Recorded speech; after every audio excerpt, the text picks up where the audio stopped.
Good morning, everyone. Welcome, welcome. We're going to get started with how to influence people and win friends, our topic of training today.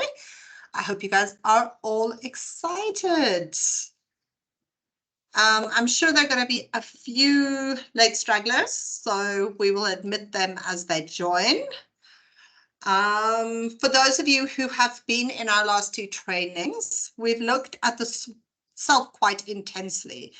This week, we're going to look at your larger network, and then next week, we're going to focus on your inner network. Okay. So just for those who don't know our rules, we ask that you please keep your mics muted so that we don't have disturbances and cameras off because this session is being recorded. Okay. We love questions. Our questions are our favorite things, so please ask us lots of them. You can do so in different ways. If you look at your screen, there's three people. Oh, there's a hand that you can raise. You can post things in the chat or you can react. Okay. Or you can wait for the Q&A at the end. The session might go on longer than 12, depending on the number of questions, or you can email us. The email addresses are on screen, and you should all have my email address by now. You guys can also put on auto captions if you like to read along, or if your speakers aren't that good. You just push the three dots at the top, go to language and speech, and turn on live captions. I don't have an American accent, so it doesn't pick up everything I say perfectly, but it picks up most of it. Okay, our itinerary for today. We're going to start with our welcome and introduction. We're busy with that already. Going through some key definitions, words that you probably know what they mean. You've heard them before, but just reflecting on what Oxford says they mean. And then we'll look at our why we're looking at how to win friends and influence people.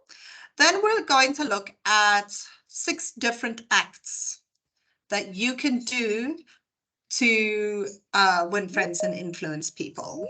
Okay. Let me just admit those people.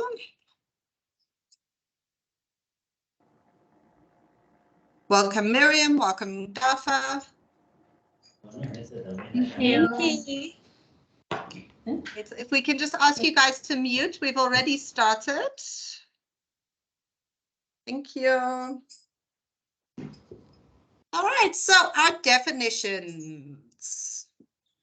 The first definition we're going to do today is genuine. Oxford defines it as truly what something is said to be, authentic, sincere, is free from pretense or deceit, proceeding from genuine feelings. Okay. This is a lovely controversial word. I love doing its definition because a lot of people see respect as a way of treating people, where actually respect is a feeling of deep admiration for someone or something elicited by their abilities, qualities, or achievements, due regard for the feelings, wishes, or rights of others. It is not curtsying or bowing to your school principal when they walk by. It's actually having a deep feeling of admiration. Okay. So how we use it is not necessarily according to the definition, or it's been abused. You have to respect me because of my power. You have to admire me because of my power. But maybe you don't have those feelings. The verb Definition of respect is to admire someone or something deeply as a result of their abilities, qualities, or achievements. Have due regard for someone's feelings, wishes, or rights. I think someone just joined without muting. You guys could please mute. First not muted. Victoria's muted now. Okay, thank you. Okay. The next word is influence. The capacity to have an effect on the character, development, or behavior of someone or something, or the effect itself. Versus manipulate, control or influence a person or situation cleverly or unscrupulously. Okay, so the difference between influence and manipulate is the little bit of force, okay? And for manipulate, there's more trickery, whereas influence is tends to be a more positive thing than manipulates. And it's also to do with controlling. Okay. Listen. Give one's attention to a sound. I've got a lovely listening exercise for you guys later because listening is really, really a key skill in life. Friend, a person with whom one has a bond of mutual affection, typically one exclusive of sexual or family relations. A network, a group or system of interconnected people or things. So our IT guys, when they hear network, they think of all the cables and computers and Wi-Fi signals and things connecting together. In this context, we are looking at networks of people. And I know today's training's title is How to Win Friends. But the term friends here is very loosely used. It is not your close network. We are talking about your extended network, getting to know more people and growing your reputation within your community. Okay. And then because it's also important, we're defining family, a group of one or more parents and their children living together as a unit, all the descendants of a common ancestor. Let me just admit here. Thank you to whoever's admitting. Okay, forgive. To stop feeling angry or resentful towards someone for an offense, flaw, or mistake. Judgmental, having or displaying an overly critical point of view. Honest, free of deceit, truthful and sincere.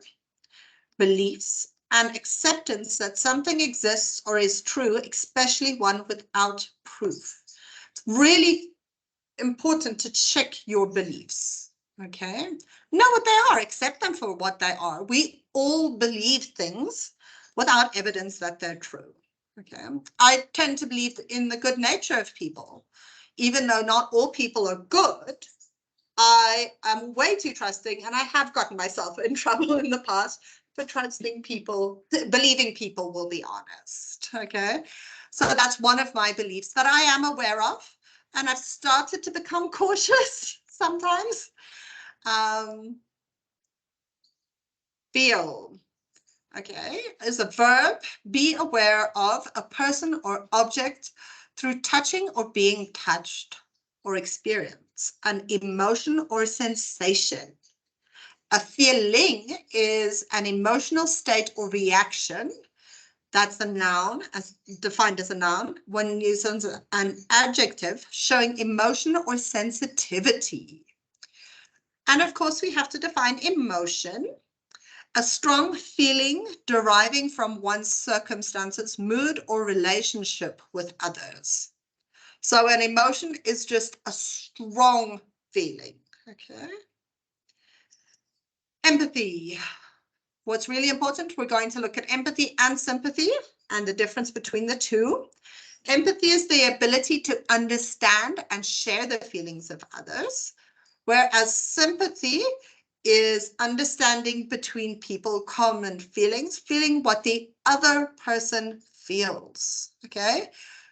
The difference, the key difference. Empathy is just an understanding, okay? Whereas sympathy is feeling what the other person feels, okay? So sympathy, if someone's crying and you cry with them, even though whatever's happening to them, it triggers the same emotion with you. We'll discuss smiling later as well. We often sympathetically smile. Okay. And there I go smiling already. Criticize indicates the fault of someone or something in a disapproving way. Condemn, express complete disapproval of something. Sentence someone to a particular punishment, especially death. And complain, express dissatisfaction or annoyance about something. Okay, so this is a no judgment zone. We don't want to criticize, condemn, or complain about anything.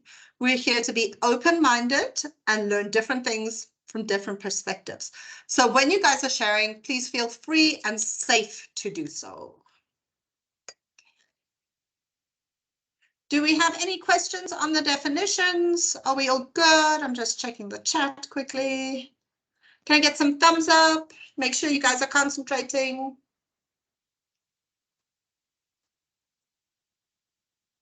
All right, I'm liking all the thumbs up. Thank you. Okay, so why? Why do we need to win friends? In this context, like I said earlier, we're really looking at acquaintances, growing your network, okay? The biggest benefit of having a huge network is sharing and receiving information. Recently, I felt very privileged with my access to lawyers and chartered accountants, where getting information was super easy because I had those contacts and they were willing to give me quick advice. It was never longer than a 15-minute conversation, but they're just like, do this, I'm pointing you in the right direction and you can do it on your own.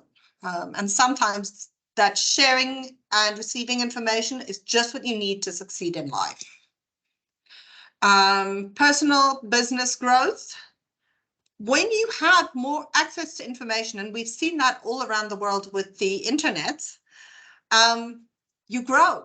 Personal growth has suddenly become a huge topic all over the world. And business growth is much easier now that we're sharing and receiving information.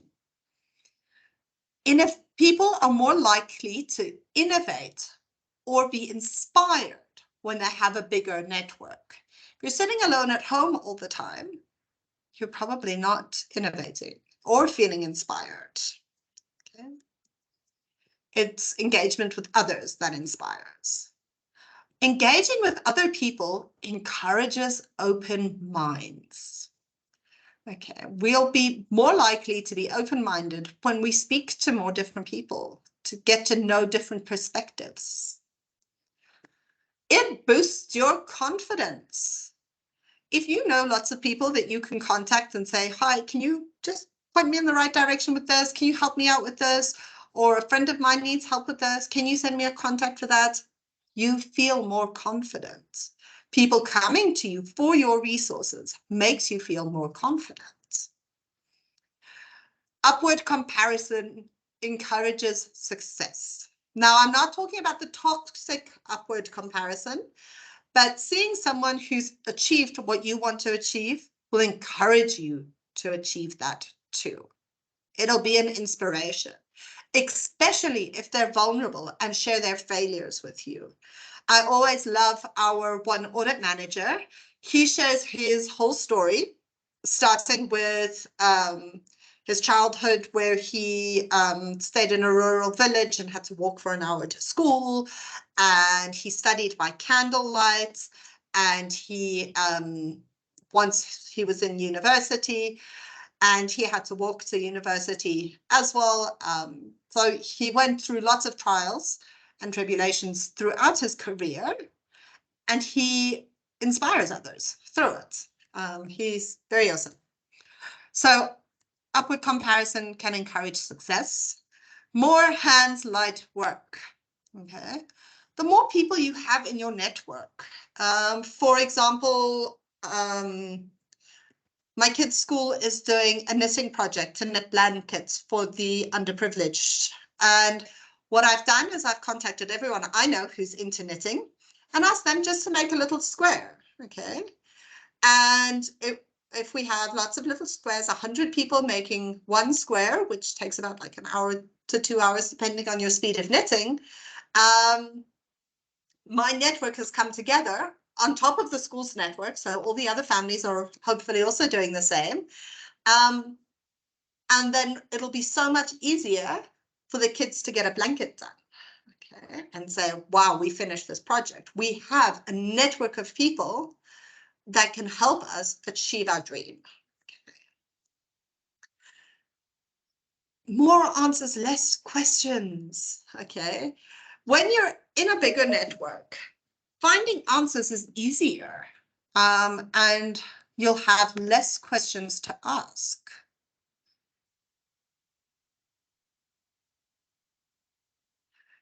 Communication and social skills. The more you network, the more you engage with people, the better your communication and social skills are. Stronger and longer relationships. Here I'm talking about your intimate relationships, your business partner relationships, your close friend relationships. The bigger your network, statistically, the longer your relationships will last. Okay, goes back to your communication and social skills, which is the foundation for any kind of relationship, whether at work or in private. Oh, I think someone's unmuted again. Okay, I just muted there. Collaboration and investments. I love sharing this story. I am not a technology person. When you come with Tech Talk, it goes through one ear and out the other. And our IT manager was explaining what he requires in a programmer. And there was like specific words that it was going through my mind. It didn't stick. Okay. But there were keywords that stayed there. And then I had a conversation a few days later with a friend who knew someone was looking for a job, and she was explaining what he does. And I was like, somehow these words are clicking. I don't know what they mean. They're too tech focused for me, but they're clicking. And I could link them up, and they turned out to be a perfect match for each other. Okay. So if you have a larger network, if I look at things like SME Compete and all sorts of other organizations in Namibia that bring together different businesses and investors, we can create brilliant things through a network. Okay. So let's collaborate and invest in each other's businesses. Be willing to do that. And then it opens doors to opportunities. You get to know what's going on around you, not just what's in the news or in the newspapers or on social media, but through conversation with other people. Know what's really happening and not what the media is projecting to you. Okay, so this is why we need to have a larger network. Okay, now we're talking about influencing people. So we deliberately did the influence versus manipulate. You don't want to control people, but you do want to have some sort of influence on them. Whether you're a leader who shows that you prioritize work-life balance by leaving on time every day. And there's good things that come from influence. We also have the term influencers at the moment on social media, where people use products and basically are salespeople. I consider that more on the manipulation side. I'm not a huge fan of salespeople. And then you also need to be aware of the influence you have. So if you're a parent, I love looking at parenting couples where one parent swears a lot and where the other doesn't. because you can pick up in the kids, they're more inclined to the not swearing. I've seen it in so many families. I'm quite shocked by it, that like the kids learn really quickly without being told off for swearing or being nasty, which one is politer, which one gets the good reactions. Okay. So you influence your children, you influence the people around you at work, you influence your social media followers. Be aware of your power, okay, and use it well. Donald Trump, when he told people to riot at the Capitol, he was not aware of his influence and the kind of people he was influencing and how they would react. I think he was completely unaware of the potential consequences of what he was posting. It was silly of him. Can I say that? Please don't hunt me down, FBI. It wasn't a good idea. Okay, it had terrible, terrible consequences. People got injured. There were lots of things destroyed. People's lives were ruined. It shouldn't have happened. Okay. So be aware of what the possible consequences of your influence are. Okay, think about it.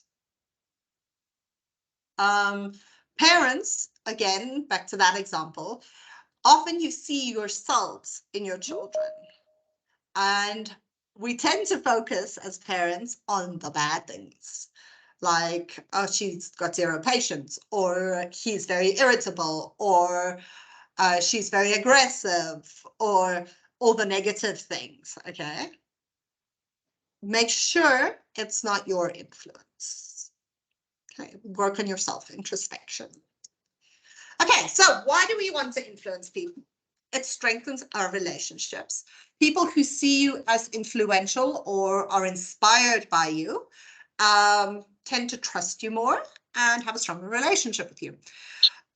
It simplifies achieving long-term goals. I just hear someone unmuted again, so I'm headed back here. I apologize for all the interruptions.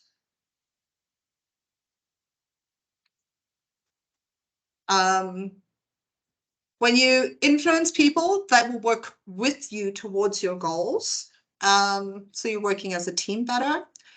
It makes seamless teamwork. Improves leadership ability. So if you're very influential, you will have better leadership skills and people will follow you. It boosts your self-confidence, the same as with having a big network. Comes hand in hand with good communication skills. So if you're not communicating, no one can know that you are influential. And communication is not just written or verbal communication. It's things like going home on time and encouraging a good work-life balance, or showing commitment and dedication, those sort of things. Communication can happen in all kinds of ways. Statistically more likely to be promoted and get raises. So influential people are more likely to get a promotion or wages. Okay, any questions about the why? Can I get thumbs up from everyone, please, if we're all good?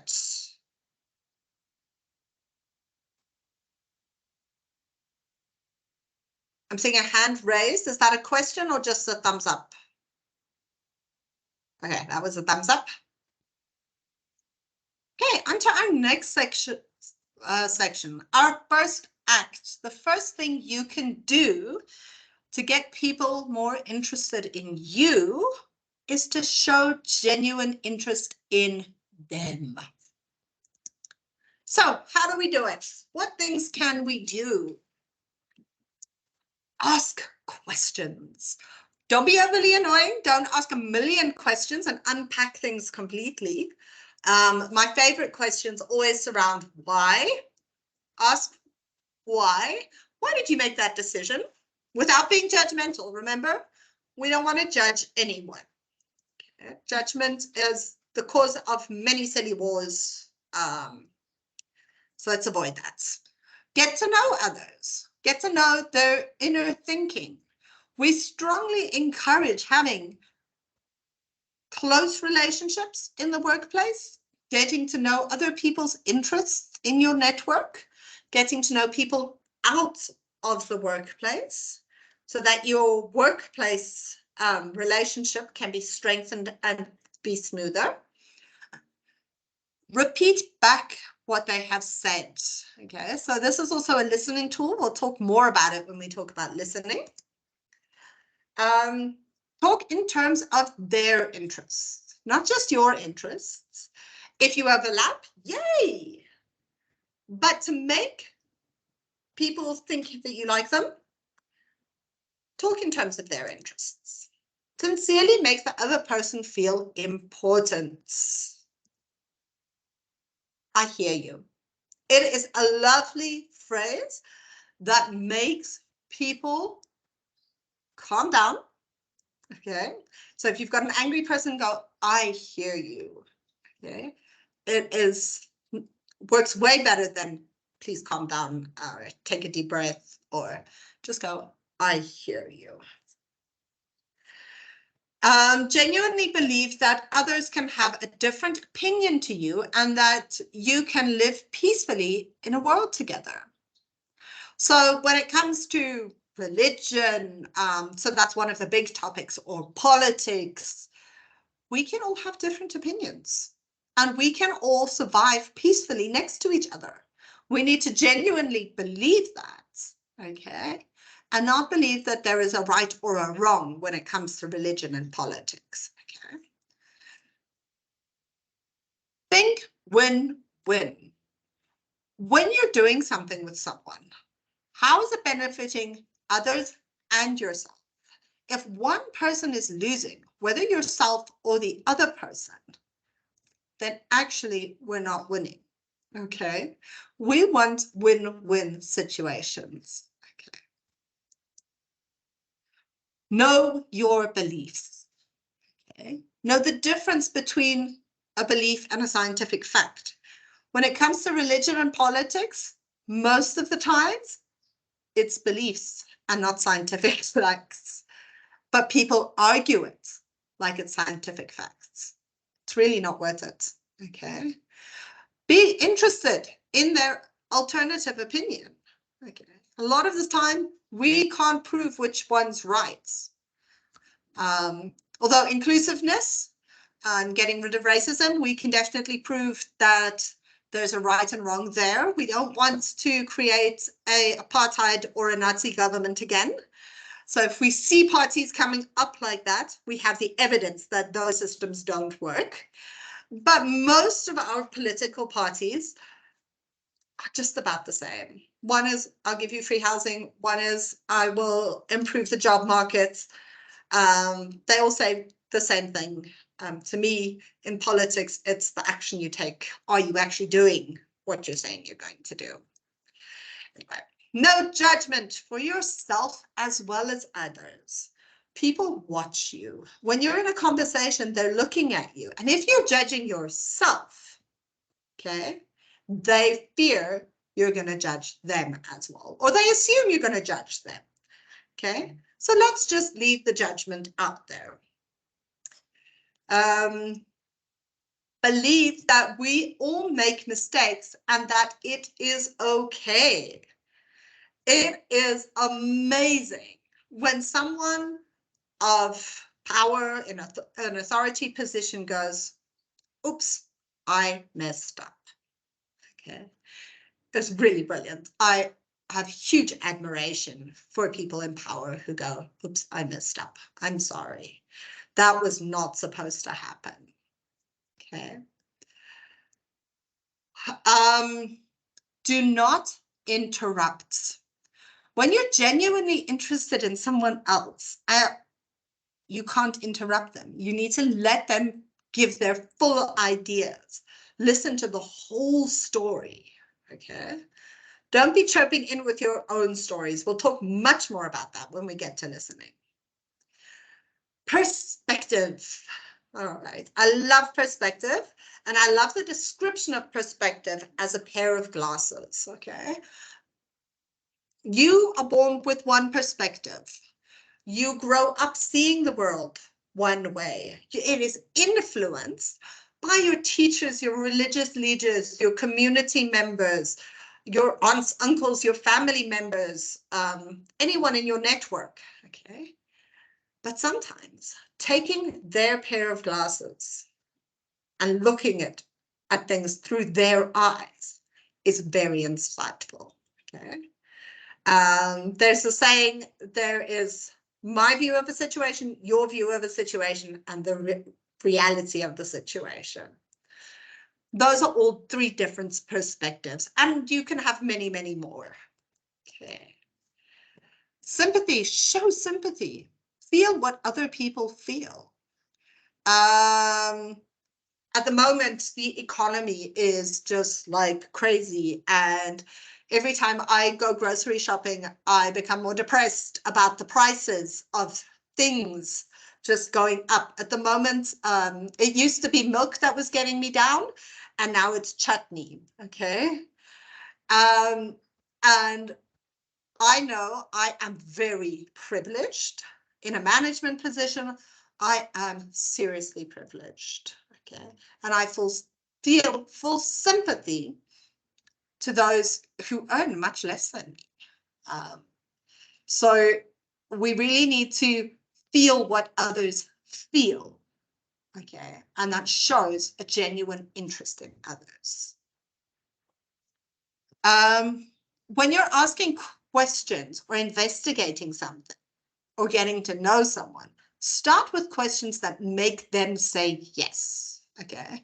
People love positivity. So start with yes questions, things that they can agree with you about. Don't start on the arguments.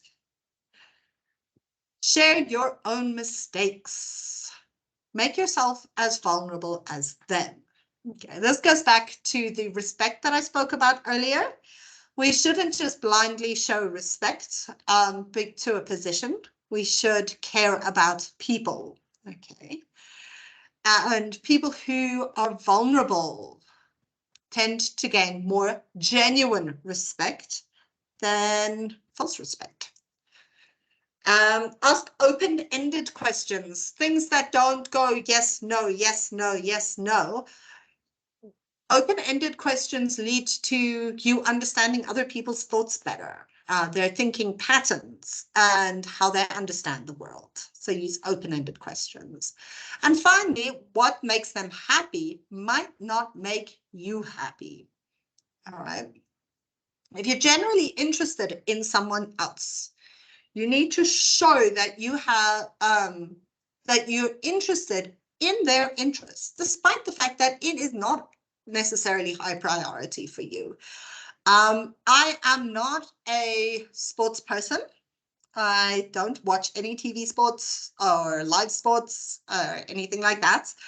But if someone is really passionate about it, I'll remember that small little thing, which team they're into, who they're following, and I'm like, did your team win? Or how are you feeling about the match that happened over the weekend? Even though it's not particularly an interest for me, I know it makes the other person feel like I'm genuinely interested in them, which I am. It's not a fake situation. Okay, so the second thing you can do to win friends and influence people is smile. Isn't that a fun one? I love this section of the training. I got so lost in the research rabbit hole when I was doing this because I love the psychology of smiling. When I studied, it came up and I've read articles about it repeatedly since forever. And then yesterday I spent like an hour researching it, although I only have 5 minutes to present on it today. So here you go. Did that make you smile? Are you guys laughing with us now? Give me a thumbs up or a smiley face if that made you smile.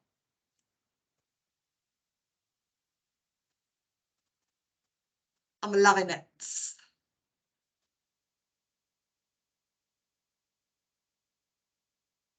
All right.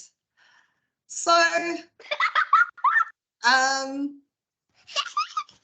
when you walk in on people laughing together, okay, the first thing I always do, and I'm sure most people do it, the research says most people do it, we want to know what's made them laugh, okay? And not because we think they're laughing at someone, because we want that same good feeling. We want those good hormones, okay? So the benefits of smiling for yourself is it automatically reduces your stress hormones, okay? Adrenal fatigue, goodbye. Your adrenaline glands can be calm for a little bit because you're smiling.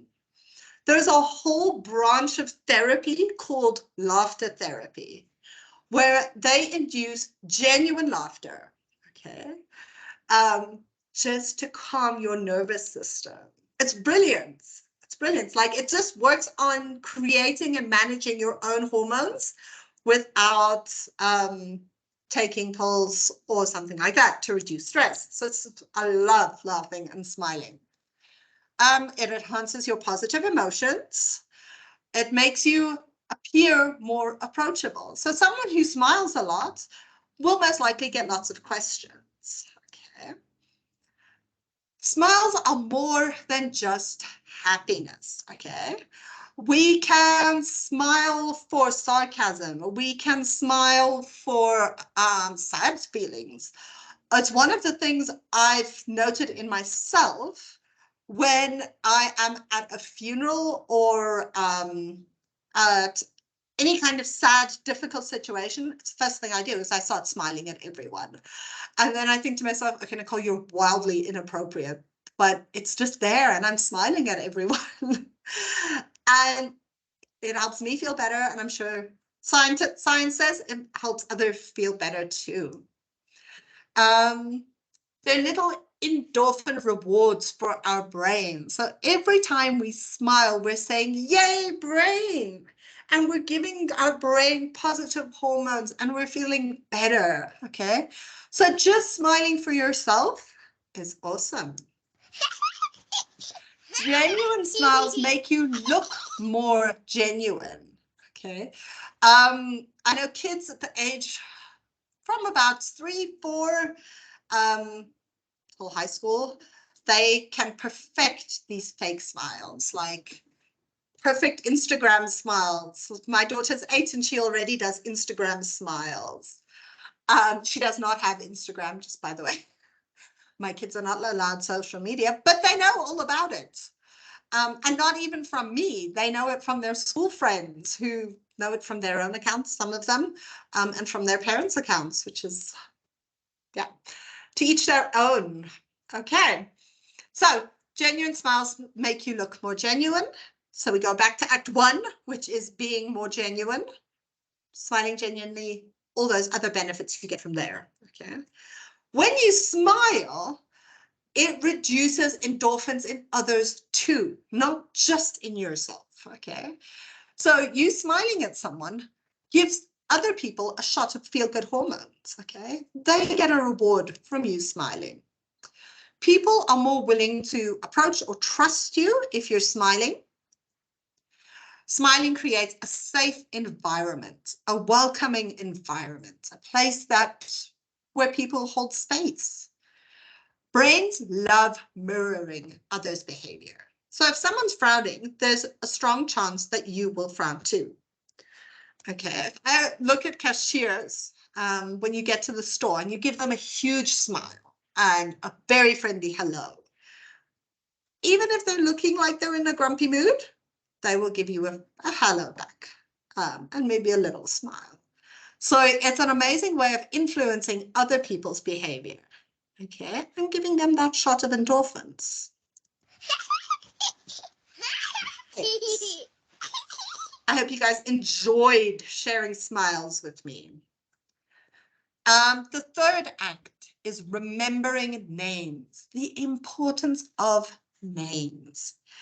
To each individual here, okay, and in the world, then your name is the sweetest sound to hear. You're really important. Have a look at this slide, okay? And tell me, what was the first thing you did when you saw this slide? Pop in the comments here and tell me what was the first thing you saw in the slide.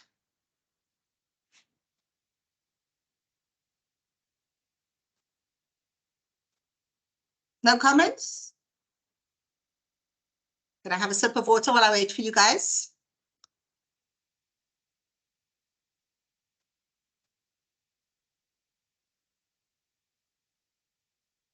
Nothing? Like the slide had no meaning to you?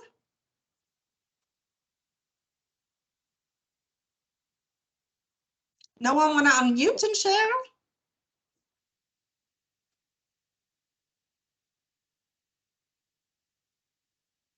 Okay. The next question I have, who has a name that is often mispronounced or misspelt? I'm going to look here. Ones that I think people often misspell. Matthias. If you have a look on the slide, there's two Matthiases, as two Matthiases registered, and they're both spelled differently. Okay. Atheno, I can imagine that one is often either pronounced incorrectly, apologies if I did that, or spelled incorrectly. Beachua is not a familiar name to me, so I'm probably 90% sure I'm mispronouncing that one. We also have to be very aware when it comes to names that we grow up in a certain culture, in a certain, if you're spelling names in English versus spelling names in Afrikaans versus spelling names in Oshivambu, the combination of letters and the sounds they make are vastly different. And that is actually a very good way to remember people's names, is if it's something unfamiliar to you, say it's unfamiliar to me, and work hard with that person to learn about the correct pronunciation and spelling. Okay. You guys need to engage with me. How do you feel when someone gets your name wrong? I often get called Nicoline, okay? I'm just like, especially in an email, I'm like, you saw my email signature. Why couldn't you get it right? It's like literally copy and paste, put that little bit of effort in. And I hear that from so many different people, not from you guys. You guys are just quiet today. Okay, so here are some tricks about how to believe, how to remember names. Number one, believe you can. Don't say, oh, sorry, I always forget names. If you believe that you will always forget names, you will. So believe you can. Put in the effort and you will. Okay? Know your why, your personal why, and know why remembering names is important. We want to create that good feeling in people by remembering their names. This is how we create networks. Okay? Remember something unique. So we discussed already, if you meet someone with a name that isn't familiar to you, that is something unique you can remember. You can also link up their name to a celebrity you know, so, or a friend that you know. So this is like BDO gym and going to the gym. There's different things that you can link to the name. Put in that effort when you're meeting someone new and they introduce themselves to you. Remember that's something unique about them. Okay. Intentional focus on the person. At your first meeting, be intentionally focused on the uniqueness of that person and their name. Repeat their name. In your initial conversation and any conversations you have soon afterwards, use their name often. That's how neural pathways work. You need to use it to make it effective, okay? So repeat their name. Listen to understand and not to be heard. We're going to discuss that more when we're doing listening. Be open about complicated names. Sometimes we are speaking to someone from Iceland or Japan or somewhere we don't know how they spell and how they pronounce things, and have that conversation with them. Show your vulnerabilities by saying, this is new to me. Slow and intentional goodbyes. Use the goodbye as an opportunity to repeat the name verbally and mentally, and remember the person, okay? If you forget, because you might, you're human, you are not perfect, no one is, okay? Own up.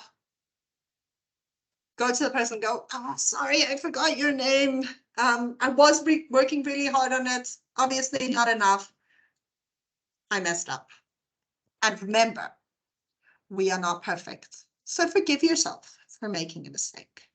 Work hard, find new techniques that will work better for you. All right. Oh, I'm going slow today. I love this topic. We should have made this topic a 2-hour session. I had so much fun preparing these slides. We're all good, hey? So I'm going to move on. I just want to see like 1 or 2 thumbs up. Make sure you guys are still here. Is this topic boring for you guys? I'm seeing the thumbs up, so you're still here. Okay, listening. In my opinion, listening is the most important skill for any relationship, from your most intimate to your most formal. It is also a skill most people assume they have because they can hear. However, there is a vast difference between listening and hearing, okay? Just because we can hear things does not mean we're actively listening, okay? So we're going to start off with a little exercise. If you guys can get comfy in your seats, let's cut out all other stimuli. Let's close your eyes, and you're only going to be listening. Let's start off hearing what I am saying. You can hear my voice coming from your computer. What sounds can you hear in the room around you? What sounds are coming from within the room? What sounds can you hear from coming within the building? What can you hear from just outside the building?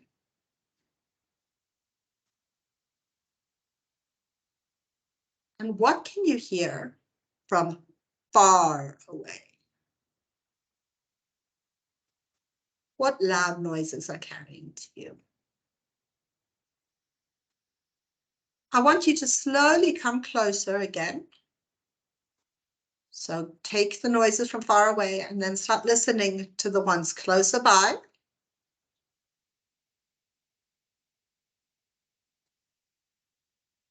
Then the ones from inside your building. The ones from within the room you're in. And then focus solely on my voice. All right, now I need you guys to engage with me. Pop in the comments. Corinne, tell me one sound you heard.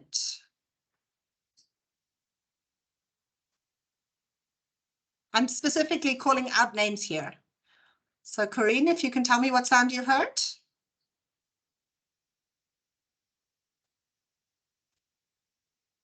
JJ, did you hear any sounds within your office?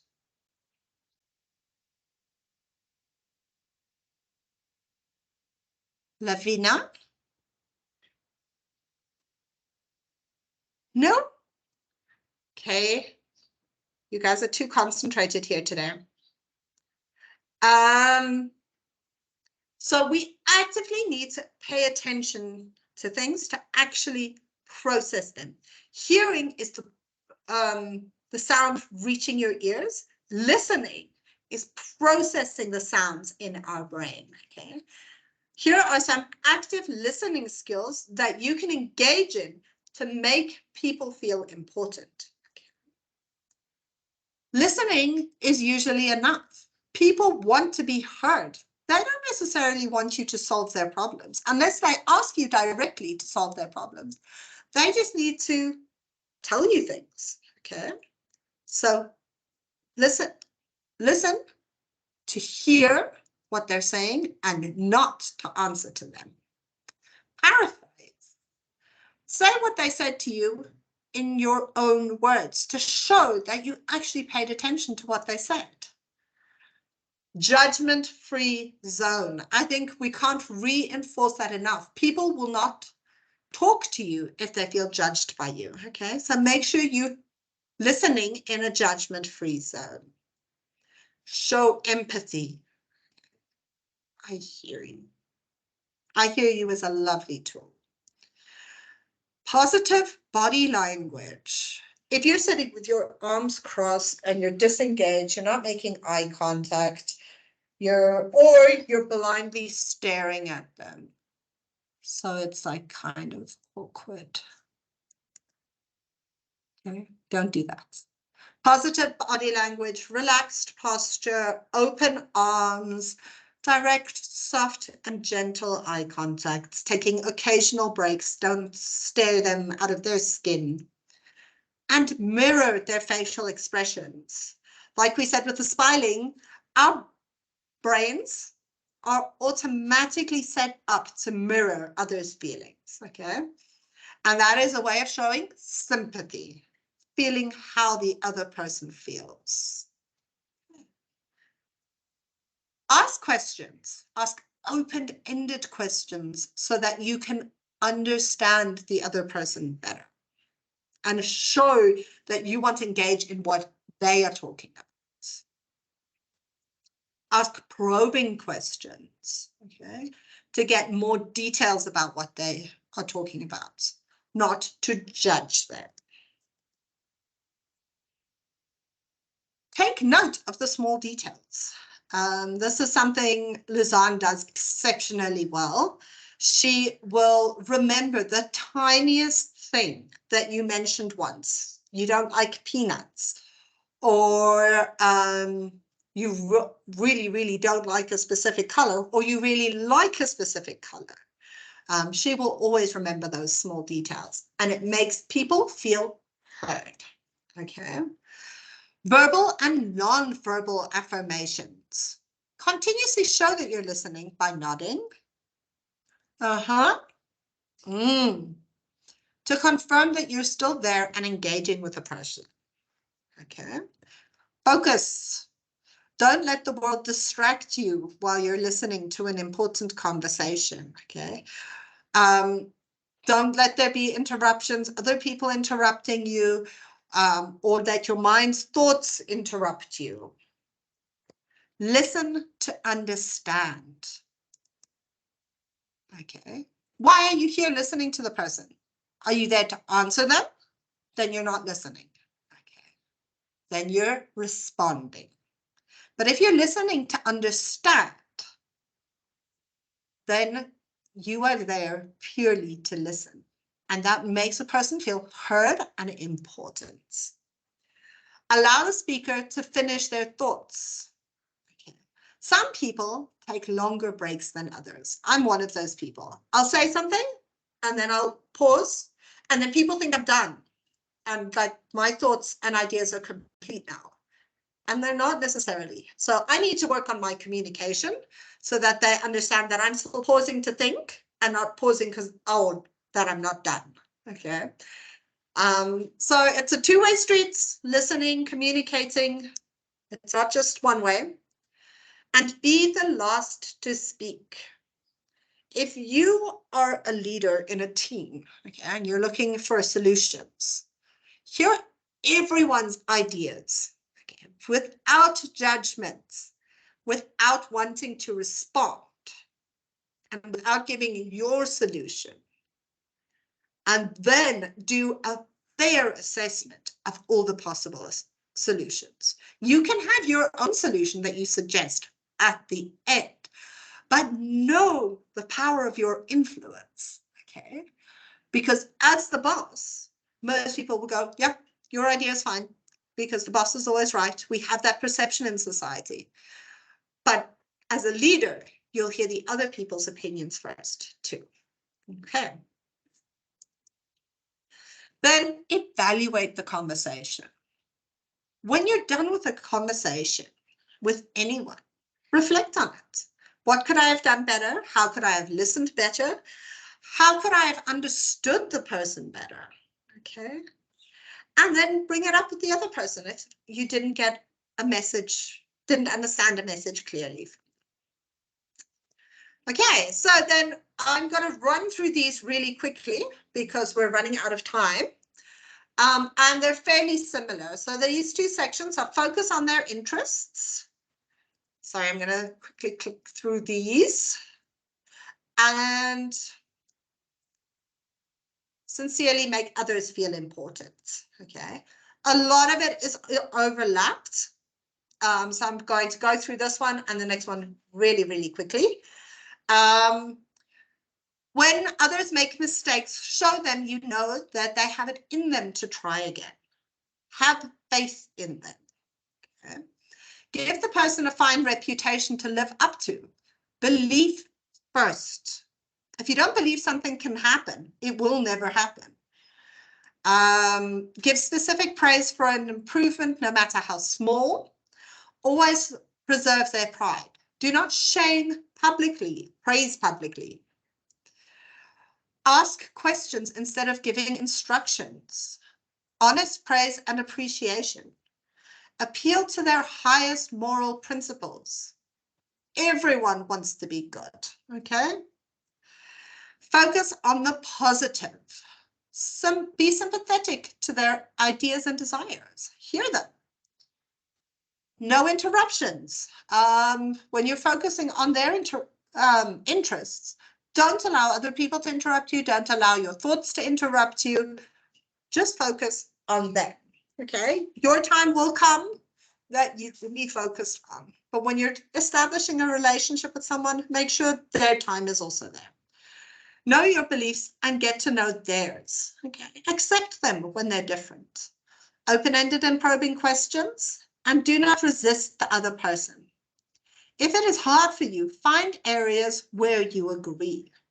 We are not going to be in strong, long-lasting bonds, intimate bonds with everyone we meet. Okay? But find something that you can commonly agree on. I am famous for being anti-hunting. I'm a vegetarian, and my husband eats meat. Okay, he's a skaapboer in Isaida. And we're married, happily married together.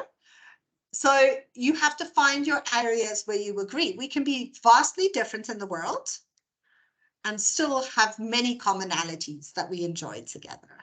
Okay. Sincerely make others feel important. If your cleaner doesn't feel important, okay, number one, he's not going to work as hard for you. Number two, why do you have them? Like, it shouldn't just be there to do things that you think are unimportant. They are important. So sincerely make others feel important. Lizanne's favorite phrase is, if you see the CEO cleaning the toilet, then you can start disrespecting the cleaner. We all have our roles and positions in an organization, and a cleaner is as important as the CEOs, okay? So sincerely make others feel important. Always make space for why, get to understand why things happened, and know the reason behind things. Show empathy, their feelings matter. Be relatable. If you're in a senior position and talking to someone in a junior position, share how you've struggled to get there. That will make you more relatable. Hold space. I love the concept of holding space. If I'm holding space for you, okay, you can share your story with me. I will hold space for you. I will hear you. I will actively listen to you. And this is your space in my brain, okay? And it is safe there. Doing that makes people feel important. Always be specific. Challenge them subtly. Show you believe in them. I know you're awesome. I know you can do it. Okay. Don't be judgy. Not, I know you can do better. I know you're awesome. Let people feel like the idea is theirs, or they are part of the idea. Give credit where due. Don't steal all the credit for yourself. Be open-minded when problem solving. Okay. Do not criticize, condemn, or complain. That negativity makes people feel unimportant. Believe in their potential. Nothing is going to happen. Nothing is going to change until you believe in people's potential. Listen to the small things and the big things. Okay, what's really important to them? What's a little bit important to them? And it may be just a little thing, but it can be really important. Those are important things to focus on. Random acts of kindness. I love random acts of kindness. If you want some ideas, Google is full of them. Do small things to make other people feel better. I'm all for it all the time. Okay. How do you make other people feel better? A friend and myself, we used to drive together to work every day. And it was so awesome, the little things we did for each other while we did that. I really miss seeing her every day now. Show interest and follow up. Like I said earlier with the sports example, show interest in their interests and then follow up. You know there was a match, and so you say, how was the match? And like, I'm glad you're happy. Oh, I'm sorry you're sad. Have hard conversations. Criticize, having difficult conversations, not plainly criticizing people, saying, how can we improve this? How can we do this better together? Is a lovely way to make people feel important and make them feel heard. Allow them to help. This is something we often in society don't do. We don't allow other people to help us. I can do it better myself. Don't believe in that. Believe other people can help you too. Okay. Notice things and use their names. Okay. Sorry, we ran a little bit late there and I rushed through the end. Has anyone got any questions? Comments, suggestions? How did the training make you feel? Oh, I see all the comments came through way after I was finished with that.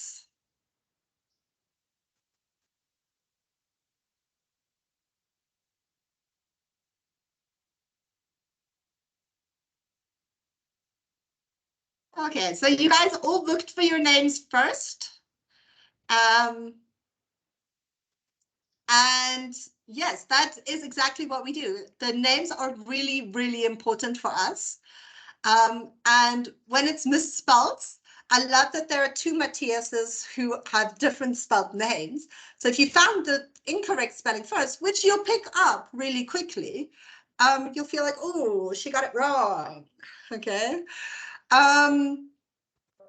Yeah, so it's really important to pick up people's names. That's what I wanted to share with that exercise. I'm sorry that comments really didn't come through on my side. It's all here now, you guys listening and what you heard. Okay. I'm not sure who asked here if I will discuss guns as an effective influencing tool.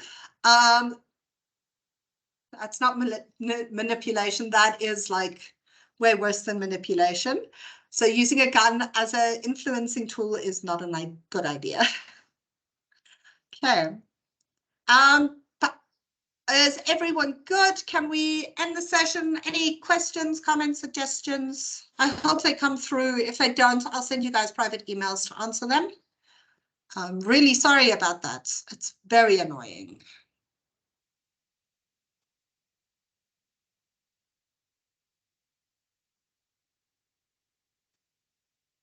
I'm thinking it's a network thing because I'm not seeing anything.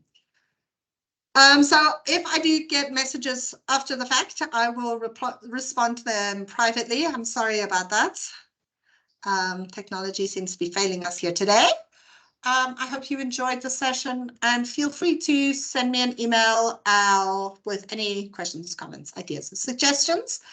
Those of you in the EQ series, we will see you next week, where we look at our inner circles. So this week we looked at our outer circles, and we're getting more focused next week onto our inner circles and the more intimate relationships, how they affect us and how they affect others. Okay.